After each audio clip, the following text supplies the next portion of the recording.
Assalamu alaikum, brothers and sisters. Welcome to Year 6 of the 17 Verses podcast. I'm your host, Maher Haq. In this podcast, we take a small selection from the Quran every day and recite it to you in plain English, so you can get a small slice of God's word while you go about your day. By averaging 17 verses per day, we're able to break the Quran down into manageable pieces and finish it in 1 year. If you enjoy the podcast, please help spread the word. Tell your friends and family, subscribe in iTunes or Stitcher or wherever you get your podcasts, and write us a review.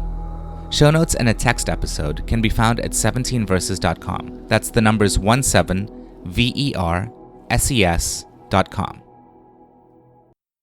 Today's selection is from Surah 46, Al-Aqaf, or the Winding Sand Tracts, verses 1 through 20. These verses discuss creation as a manifestation of truth, which no deity but Allah can confirm.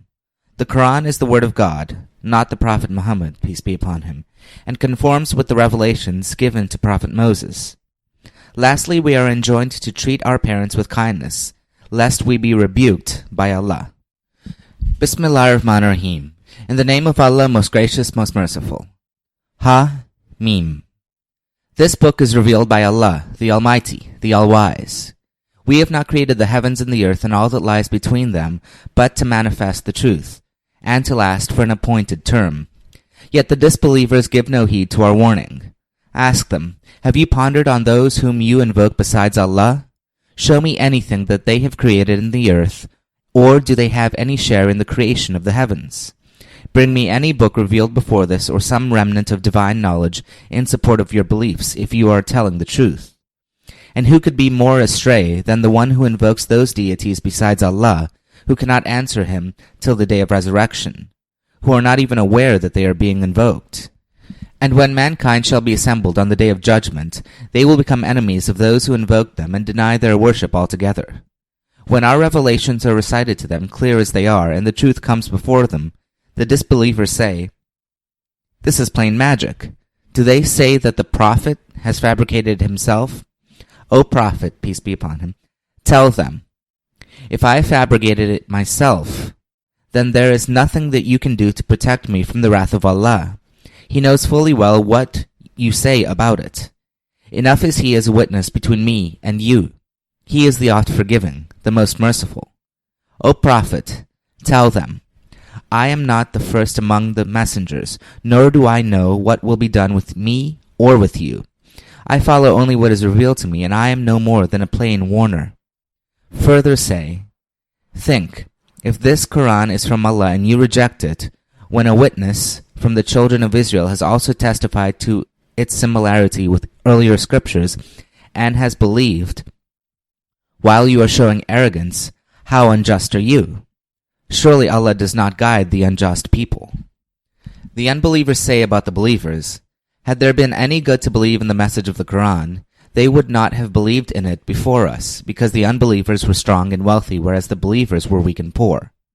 And since they did not accept its guidance, they say, this is an ancient falsehood. Yet before it, the book of Moses was revealed, which was a guide and a blessing, and this book, the Quran, confirms it. It is revealed in the Arabic language to forewarn the wrongdoers and to give good news to those who have adopted the righteous conduct. Indeed, those who say our Lord is Allah and then remain firm shall have nothing to fear or to grieve. They shall dwell in paradise forever as a reward for their good deeds. We have enjoined upon man to treat his parents with kindness. With much trouble his mother bore him, and with much pain did she give birth. His bearing and his weaning took 30 months.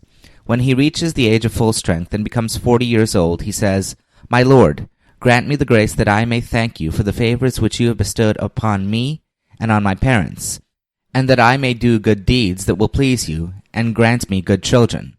Surely I turn to you in repentance, and surely I am one of the Muslims.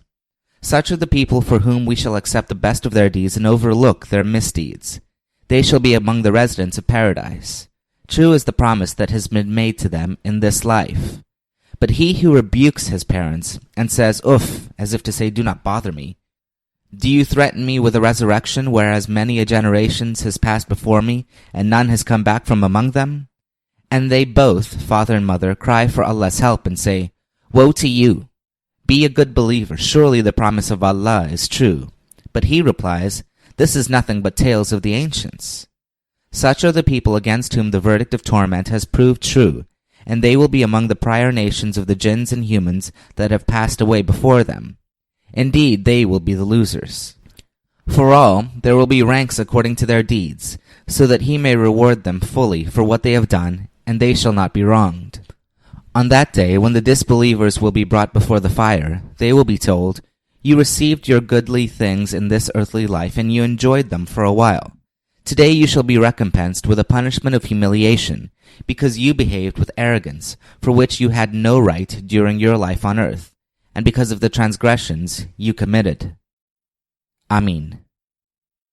This concludes today's episode of the 17 Verses Podcast. I hope that this selection helps increase your understanding of the Holy Quran just a little bit. If you like the podcast, you can subscribe in iTunes or Stitcher and write us a review. Or you can grab the RSS feed and put it into your own podcast app. The show notes, including a text version of this episode, can be found by going to 17verses.com. That's the numbers 17, VERSES.com. Thank you, and be well.